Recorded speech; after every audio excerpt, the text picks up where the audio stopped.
ஆத்ம நமஸ்காரம்.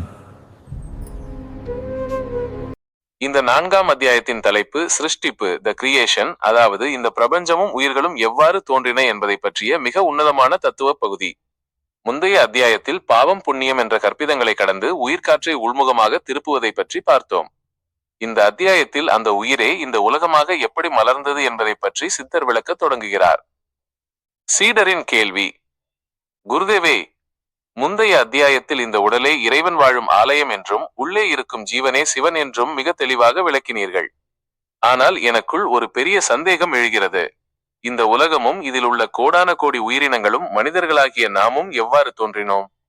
இந்த சிருஷ்டியின் படைப்பின் ரகசியம் என்ன என்பதை அடியேனுக்கு விளக்கியருள வேண்டும். குருவின் விளக்கம்: அப்பனே, உலகம் எப்படி தோன்றியது என்று வெளியில் இருப்பவர்கள் சொல்லும் கதைகளை கேட்டு நீ குழம்ப வேண்டாம். இந்த சிருஷ்டியின் ரகசியம் வெளியில் இல்லை, உனக்குள்ளேயேதான் இருக்கிறது. முதலில் எங்கும் நிறைந்திருக்கும் அந்த பரம்பொருள் சுத்த அறிவு அசைவற்றதாக அமைதியாக இருந்தது. அந்த அசைவற்ற நிலையிலிருந்து ஒரு அசைவு, ஸ்பந்தனம் தோன்றியது. அந்த அசைவே பிராணன் அல்லது உயிர்காற்று. உனக்கு எளிமையாக புரியும்படி சொன்னால், ஒரு தடாகத்தில் தண்ணீர் அசையாமல் அமைதியாக இருக்கும்போது அங்கே பிம்பம் எதுவும் தெரிவதில்லை. ஆனால் ஒரு சிறிய கல் விழுந்து அந்த தண்ணீர் அசையும் போது அங்கே அலைகள் தோன்றுவதைப் போல அந்த பரம்பொருளின் அசைவினால் இந்த உலகம் தோன்றியது. அந்த அசைவே நாதம் மற்றும் விந்து என்று சொல்லப்படும் ஆதிசக்தி. சீடரின் ஐயம்: குருதேவே, அந்த ஒரே ஒரு அசைவிலிருந்து இத்தனை விதமான மனிதர்களும் விலங்குகளும் தாவரங்களும் எப்படி வெவ்வேறாக பிரிந்து வந்தன? அத்தனைக்கும் தனித்தனி வடிவங்கள் எப்படி உண்டாயின? குருவின் தெளிவுரை: எல்லாம் அந்த ஒரே பிராணனின் வெவ்வேறு நிலைகள்தான். நம் உடலுக்குள் இருக்கும் காற்றே வெளியிலும் ஆகாயமாக, வாயுவாக, நெருப்பாக, நீராக, நிலமாக, ஐம்பூதங்களாக வெளிப்பட்டிருக்கிறது. உதாரணமாக, நீ உறங்கும்போது உனக்குள் ஒரு கனவு உலகம் தோன்றுகிறது அல்லவா? அந்த கனவில் மலைகள், நதிகள், மனிதர்கள், மிருகங்கள் என அத்தனையையும் நீ காண்கிறாய். ஆனால் விழித்து பார்த்தால் அந்த அத்தனை வடிவங்களும் உன்னுடைய ஒரே மனதின் கற்பனைதானே தவிர அங்கே வேறு யாரும் இல்லை அல்லவா? அதை போலவே அந்த ஒரே ஒரு பரம்பொருளின் கனவுதான் இந்த ஒட்டுமொத்த பிரபஞ்சமும். வெளியில் தெரியும் அத்தனை வடிவங்களும் பெயர்களும் வெறும் மாயத்தோற்றங்களே. உள்ளே இருக்கும் உயிர் ஒன்றுதான். பிரபஞ்ச படைப்பை நம்முடைய கனவு உலகத்தோடு ஒப்பிட்டு எல்லாம் ஒன்றே என்று சித்தர் விளக்கும் இந்த தொடக்க பகுதி மிகவும் ஆழமானது.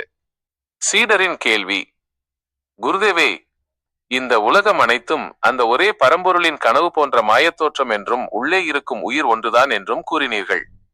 அப்படியானால் மனிதர்களாகிய நமக்கு ஏன் நான் தனி, மற்றவர்கள் தனி என்ற எண்ணம் ஏற்படுகிறது? இந்த உலகப் பொருட்கள் அனைத்தும் உண்மையானவை என்ற பிரமை நமக்கு ஏன் உண்டாகிறது? குருவின் விளக்கம்: அப்பனே, அதற்கு முதன்மை காரணம் நம்முடைய புறநோக்கு, வெளிமுக பார்வைதான். ஒரு மனிதன் காலையில் தூக்கத்திலிருந்து விழித்தெழுந்தவுடனே அவனுடைய ஜீவவாயு, உயிர்காற்று நாசி வழியாக வெளிநோக்கி பாயத் தொடங்குகிறது. இவ்வாறு காற்று வெளியில் வரும்போது அது நம்முடைய 5 புலன்களையும், கண், காது, மூக்கு, நாக்கு, மெய் இயங்கச் செய்கிறது. புலன்கள் வெளியில் உள்ள பொருட்களை பார்க்கும்போது மனம் அந்த பொருட்களின் மீது பற்று வைக்கிறது. கண்ணாடிக்கு முன்னால் நின்றால் நம்முடைய நிழல் தெரிகிறதல்லவா? அந்த நிழலை உண்மை என்று நம்பி அதோடு சண்டையிடுவதை போன்றதுதான் இந்த உலகியல் வாழ்க்கை. காற்று வெளிநோக்கி வீசும் வரை இந்த மாயையும் நான், எனது என்ற அகந்தையும் உன்னை விட்டு விலகாது.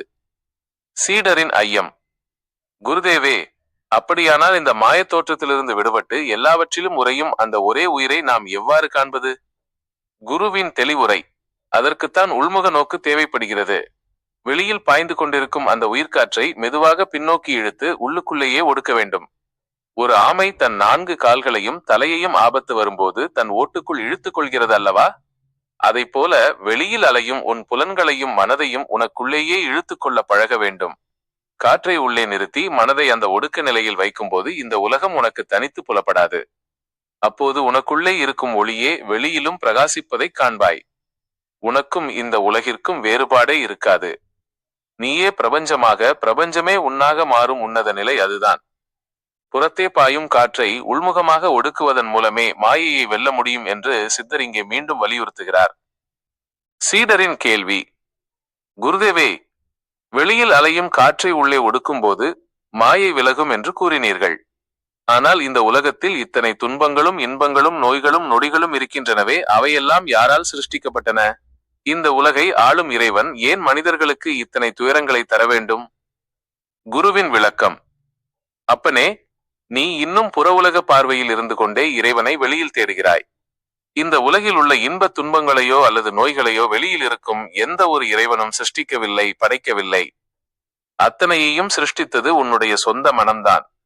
எப்போது உன்னுடைய உயிர்காற்று வெளியில் பாய்ந்து ஆசைகளாக மாறுகிறதோ அப்போது அந்த ஆசை நிறைவேறும் போது தற்காலிக இன்பமும் அது நிறைவேறாத போது துன்பமும் உண்டாகிறது. உடலில் தோன்றும் நோய் கூட வெளியிலிருந்து வருவதில்லை.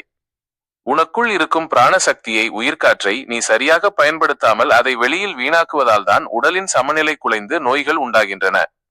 எனவே உன்னுடைய இன்பத்திற்கும் துன்பத்திற்கும் ஆரோக்கியத்திற்கும் நோய்க்கும் நீயேதான் பொறுப்பு, வெளியில் இருக்கும் எந்த கடவுளும் அல்ல. சீடரின் ஐயம்.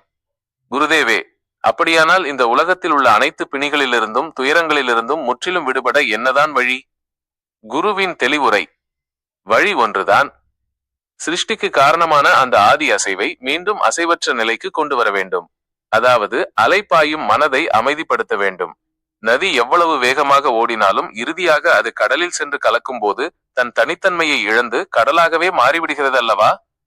கடலில் கலந்த பின் நதிக்கு என்று தனி வடிவோ பெயரோ அலையோ இருப்பதில்லை. அதைப்போல உனக்குள் இருக்கும் ஜீவநாதத்தை, அந்த உயிரோட்டத்தை புருவ மத்தியில் உள்ள சுழுமுனை வழியே செலுத்தி அசைவற்ற பேரமைதி என்னும் எல்லையற்ற கடலில் கலக்கச் செய்ய வேண்டும்.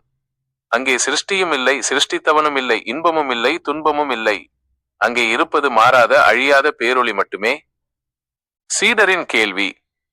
குருதேவே, அசைவற்ற பேரமைதி என்னும் கடலில் நம் உயிரோட்டத்தை கலக்கச் செய்வதே சிருஷ்டியின் நோக்கம் என்று கூறினீர்கள். ஆனால் இந்த உடலோடு வாழும் காலத்தில் அந்த நிலையை அடைந்த ஒரு ஞானியின் வாழ்க்கை முறை எப்படி இருக்கும்? அவர் இந்த உலகை எவ்வாறு பார்ப்பார்? குருவின் விளக்கம்.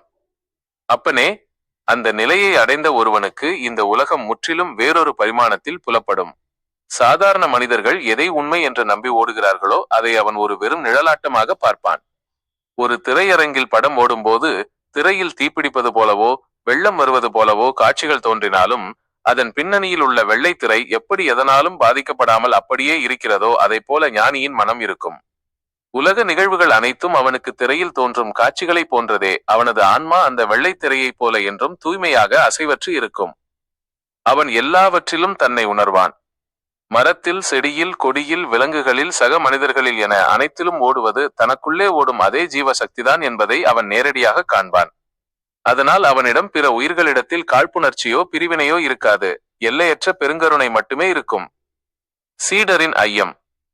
குருதேவே, இத்தகைய உன்னதமான நிலையை அடைவதே மனித பிறவியின் சாபல்யம், பயன் என்று அடியேன் உணர்கிறேன். இந்த 4ஆம் அத்தியாயத்தில் தாங்கள் அருளிய சிருஷ்டியின் ரகசியம் என் அறியாமையை அகற்றிவிட்டது. குருவின் தெளிவுரை. மகிழ்ச்சி அப்பனே. இந்த சிருஷ்டி என்பது வெளியில் இருக்கும் ஏதோ ஒரு சக்தியால் எப்போதோ செய்யப்பட்ட ஒன்று அல்ல. அது உனக்குள் ஒவ்வொரு நொடியும் நடந்து கொண்டிருக்கிறது. நீ மூச்சை வெளியே விடும்போது உலகம் சிருஷ்டிக்கப்படுகிறது. மூச்சை உள்ளே ஒடுக்கும்போது உலகம் உனக்குள் லயமாகிறது, அழிகிறது. இதை உணர்ந்து விழிப்போடு வாழ கற்றுக்கொள். சிருஷ்டியின் ரகசியத்தை அறிந்தவன் பிறவி பிணியிலிருந்து விடுபடுகிறான். இத்துடன் இந்த 4ஆம் அத்தியாயமான சிருஷ்டிப்பு, படைப்பின் ரகசியம் முழுமையாக நிறைவடை